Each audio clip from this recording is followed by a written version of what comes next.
Hello, my name is Eric Sondheimer from the Los Angeles Times. This is Coach Steve Miller, and we're going to give you our high school basketball preview. We're going to talk about all the top players in the city in the southern section, at least some very good ones, and we're also going to give you our top teams. And Coach Miller, first of all, one of the big subject matters is the fact that LaMelo Ball from Chino Hills and Bobo from Mater Dei are no longer going to be playing this year in Southern California. Bobo has transferred to Findlay Prep in Nevada, and LaMelo is doing homeschooling. We might see him at a game, but he's not going to be playing.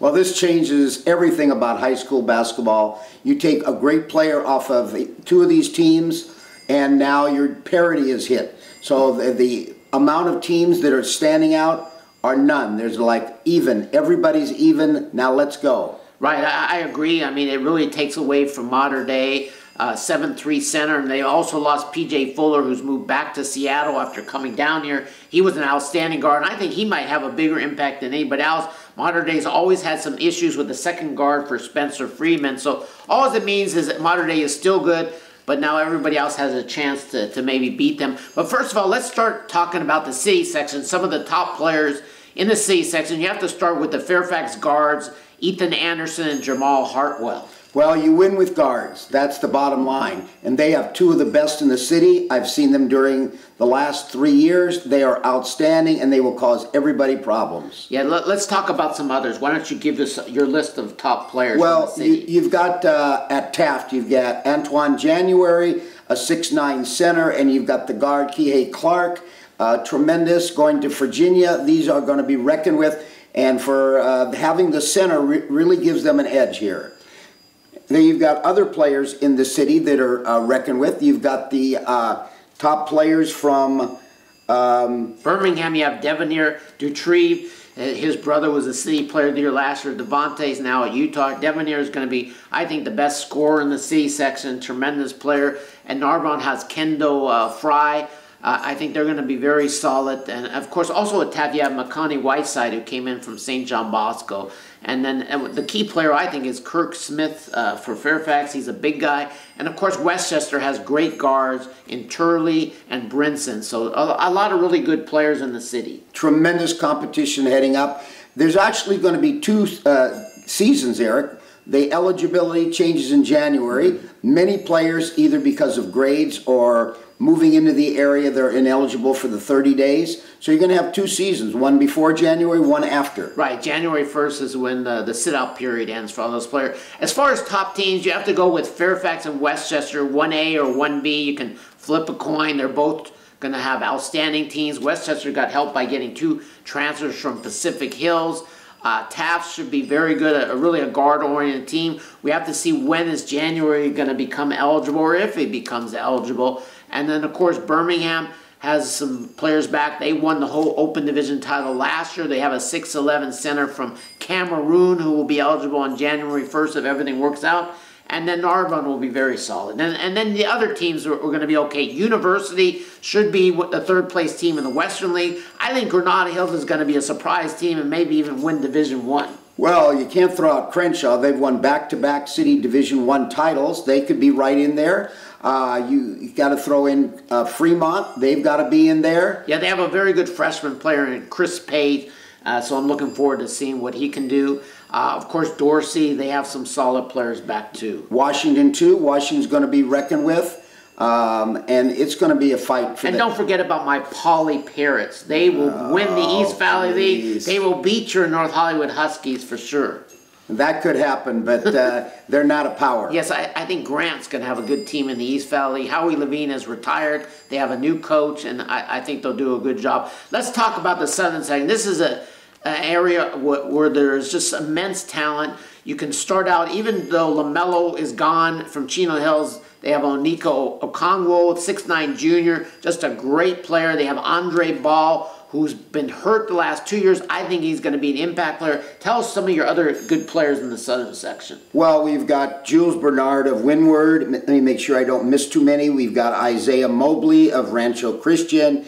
Dwayne Washington, that brings up Sierra Canyon here. So he's Fisher's the Lakers, Derek Fisher's nephew. Regardless of that, let's ignore whatever he's related to, because he's just a great player. He came from Michigan, tremendous player. Then you have Cassius Stanley's now playing at Sierra Canyon. Matter of fact, Sierra Canyon has 5 transfers, so they do. They'll be just throwing them out there. That's the team after January 1st that will be quite interesting. But some other players. You've got Riley Batten here of Oak Park. You've got Bryce Hamilton of Pasadena. Tremendous player. You've got Sharif O'Neal, Shaquille's son. He's at Crossroads. Yes. You've got Darius Brown, who I really like at Pasadena. He's their point guard. And you've got Spencer Friedman, of course, terrific guard at Mater Dei. Okay, so now let's go over the top teams. Bishop Montgomery, starting out with them, they have the best guard combination, I think, in Hunt and Singleton. Singleton's going to UCLA. Hunt's only a junior. He's out the first month of the season because of a broken ankle.